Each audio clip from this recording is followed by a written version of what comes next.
பார்த்திங்கன்னா நம்ம வரைஞ்சிட்டோம். இப்போ நம்ம என்ன பண்ணுவோம் அப்படின்னா, உள்ளக்கே வந்துட்டு ஒரு 1/4 இன்ச் போல் இதே மாதிரி லைன் போட்டுடலாம். உள்ளே ஃபுல்லாகவே லைன் போட்டுருவோம். அப்புறம் பேலன்ஸ் எல்லாம் கட் பண்ணி எடுத்துடலாம். எப்படின்னு காட்டுறேன் இப்போது. பார்த்தோம்னா நம்ம உள் பக்கமாக லைன் பண்ணோம்ல, அதை மட்டும் நம்ம கட் பண்ணி எடுத்தாச்சு. இப்போ இதை சுற்றி உங்களுக்கு விருப்பமான கலர் ஷீட் போட்டு நம்ம இதை வந்து ஒட்டிடலாம்.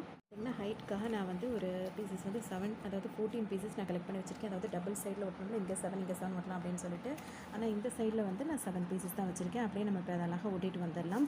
ஒட்டும் போது இங்கே ஒன்று ஒட்டிட்டு இங்கே ஒன்று ஒட்டிட்டு இங்கே ஒன்று ஒட்டுங்க. அதுக்கப்புறமா மேலே ஒட்டிட்டு ஹைட் இந்த அளவுக்கு எடுக்கிற அளவுக்கு நம்ம கட் பண்ண ஷீட்லாம் கரெக்டாக நம்ம ஒட்டிட்டு வந்துட்டோம்.